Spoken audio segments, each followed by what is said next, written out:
SLST 2025 একাদশ দ্বাদশে documents verify যারা ডাক পেয়েছো, অর্থাৎ যারা কল ফর ভেরিফিকেশন হয়েছো, তাদের আগামী 18 তারিখ থেকে কোন কোন ডকুমেন্টস নিয়ে হাজির হতে হবে।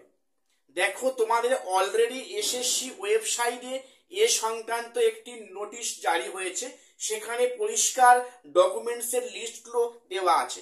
আমি সেখান থেকে তোমাদের আরো বিস্তারিত কিছু ডকুমেন্টস নিয়ে আজকে ক্লাসে আলোচনা করতে এলাম।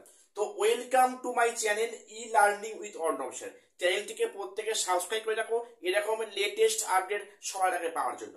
আর হ্যাঁ, আজকে কিন্তু ভিডিওটা কেউ স্কিপ করবে না, প্রত্যেকে ভিডিওটা প্রথম থেকে শেষ অবধি দেখো। আমি আশা করছি তোমাদের এখান থেকে অনেক ডাউট ক্লিয়ার হয়ে যাবে। দেখো, প্রথম বলি, আমি তোমাদের আজকে এই মোট 9খানা ডকুমেন্টসের কথা উল্লেখ করব, যেগুলো নিয়ে তোমাদের ডকুমেন্টস ভেরিফাই হাজির হতে হবে। প্রথম বলি, তার মধ্যে প্রথম কি আছে, application form print out and admit এবং অ্যাডমিট কার্ড। দেখো, তোমরা এসএলএসটি অ্যাপ্লাই করার সময় যে অ্যাপ্লিকেশন ফর্ম প্রিন্ট আউট করেছিলে সেটা সঙ্গে রাখবে, পাশাপাশি সেই এসএলএসটির যে অ্যাডমিট কার্ড সঙ্গে রাখবে। এর সঙ্গে বলে রাখি আরেকটা document, intimation letter. Intimation letter প্রত্যেকে ডাউনলোড করে সাথে নিয়ে যাবে, অর্থাৎ অ্যাপ্লিকেশন ফর্ম প্রিন্ট আউট এবং এসএলএসটি অ্যাডমিট এবং ইন্টিমেশন লেটার প্রত্যেকে সঙ্গে নিয়ে যাবে। নাম্বার 2, এখানে 4টে কি 5টা আইডি কার্ড আছে, যেমন ভোটার, আধার, প্যান, পাসপোর্ট, আর একটা হয় ড্রাইভিং লাইসেন্স। তোমরা এর মধ্যে একটা আইডি প্রুফ অরিজিনাল সঙ্গে নিয়ে যাবে। নাম্বার 3, মাধ্যমিক অ্যাডমিট সার্টিফিকেট এবং মার্কশিট। দেখো, মাধ্যমিকে কিন্তু অ্যাডমিটটা খুবই এসেনশিয়াল তোমার এজ প্রুফের ক্ষেত্রে। কাজেই তোমরা মাধ্যমিকের অ্যাডমিট কার্ড, মাধ্যমিকের মার্কশিট এবং সার্টিফিকেটটা প্রত্যেককে অরিজিনাল সঙ্গে রাখবে।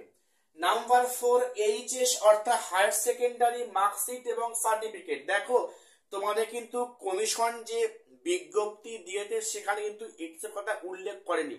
আমি তোমাদের বলছি, তোমরা কিন্তু প্রত্যেকে এইচএস এর মার্কশিট এবং সার্টিফিকেটটা সঙ্গে রাখবে।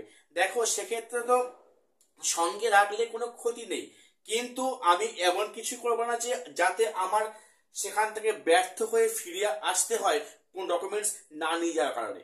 কাজেই তোমরা কিন্তু প্রত্যেকে এই দেশের সার্টিফিকেট মার্কশিটটা সঙ্গে রাখবে।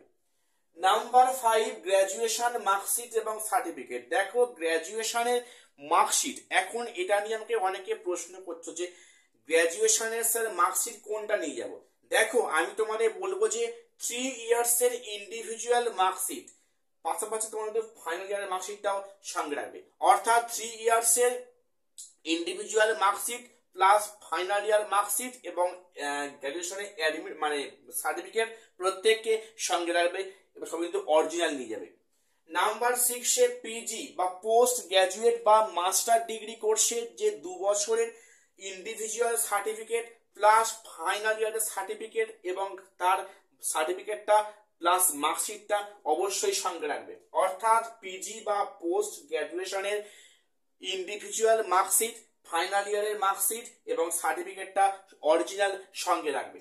নাম্বার 7, বিএড এর মার্কশিট সার্টিফিকেট। দেখো, বিএড এর মার্কশিট এখানে বলে রাখি 2 ইয়ার্স বিএড হলে তার 4টে সেমিস্টারে individual marksheet plus final year marksheet এবং সেই বিএড এর সার্টিফিকেটটা সঙ্গে রাখবে। এবং এখানে একটা খুবই ইম্পর্টেন্ট বিষয়, সেটা কি, এনসিটিই অ্যাপ্রুভ সার্টিফিকেট, এটা কিন্তু প্রত্যেকের সঙ্গে রাখবে। এটা আবার কি না, এটা কিন্তু হচ্ছে যে তুমি যে প্রতিষ্ঠান থেকে বিএড করেছো সেটা আদৌ এনসিটিই আন্ডার কিনা তারই একটা প্রুফ হিসাবে এনসিটিই অ্যাপ্রুভ সার্টিফিকেট। এটা বিএড কলেজ থেকে পাওয়া যায় বা এটা কিন্তু অনলাইন থেকেও পাওয়া যায়। আমি এ নিয়ে একটা ভিডিও করেছি, প্রত্যেকে দেখে নিও। তো তারপরে কাস্ট সার্টিফিকেট, অর্থাৎ যে যে কাস্টে বিলং করছো, SC, ST, OBC A, OBC B, EWS বা অন্য কোনো জায়গায় কাস্টে বিলং করছো, প্রত্যেককে কাস্ট সার্টিফিকেট অরিজিনাল দিয়ে যাবে। এখানে একটা প্রশ্ন অনেকেই কমেন্টসে লিখছো যে স্যার আমার তো কাস্ট সার্টিফিকেটটা ডিজিটালাইজ নয়, ওল্ড সার্টিফিকেট, যেখানে হাত লেখা আছে, তো কোনো সমস্যা হবে? দেখো বলে রাখি, ডিজিটাল সার্টিফিকেট হলে খুব ভালো হয়। একান্ত যাদের কাছে নেই বা এর মধ্যে জোগাড় করতে পারোনি, তাদের কাছে যা আছে সেটা নিয়ে যাবে। আশা করছি এর জন্য তোমাদের কোনো সমস্যা হয়তো হবে না। এবারে বলে রাখি লাস্ট কি লাগবে, 4 কপিজ কালার্ড পাসপোর্ট ফটো। দেখো বলে রাখি, তোমরা যখন ফর্ম ফিল আপ করেছিলে সেই যে ফটো তোমরা দিয়েছিলে সেই ফটো হলে খুব ভালো হয়। একান্ত সেটা না হলে কিন্তু তোমরা রিসেন্ট কালার পাসপোর্ট ফটো 4টে কপি সঙ্গে রাখবে। তো এই হলো মোট আমাদের 9খানা ডকুমেন্টস, যেগুলো নিয়ে আমাদের ডকুমেন্টস ভেরিফিকেশনে হাজির হতে হবে। দেখো এই 9টা ডকুমেন্ট সবই অরিজিনাল নিয়ে যাচ্ছ, প্লাস প্লাস তোমরা কিন্তু প্রতিটা ডকুমেন্টসের 2 সেট করে সেলফ অ্যাটাস্টেড ফটোকপি বা প্রত্যেকটা কিন্তু 2 সেট করে xerox copy with self attested প্রত্যেককে সঙ্গে রাখবে। তো এই 9টা ডকুমেন্টস তোমাদের কিন্তু অবশ্যই লাগবে। কাজেই ভিডিওটা প্রত্যেকে পজ করে এগুলো একবার দেখে নাও। এগুলো ছাড়া কিন্তু ডকুমেন্টস ভেরিফাই গেলে অনেক সমস্যার সম্মুখীন হতে পারো। কাজেই প্রত্যেকে ভিডিওটা স্কিপ না করে সবটা দেখবে। এবারে বলে রাখি যে আমাকে অনেকে আবার প্রশ্ন করছে যে নবম দশমের রেজাল্ট স্যার কবে আসতে পারে। দেখো কমিশন যা সূত্র দিয়েছিল সেখানে কিন্তু হিসেব মতো এই সপ্তাহের মধ্যে নবম দশমের রেজাল্ট পাবলিশ হওয়ার কথা। তবে যেটা শুনতে পাচ্ছি যে আগামী শুক্রবার শনিবার নাগাদ নবম দশমের রেজাল্ট পাবলিশ হলেও হতে পারে, সেক্ষেত্রে কোনো আইনি সমস্যা কিন্তু নেই।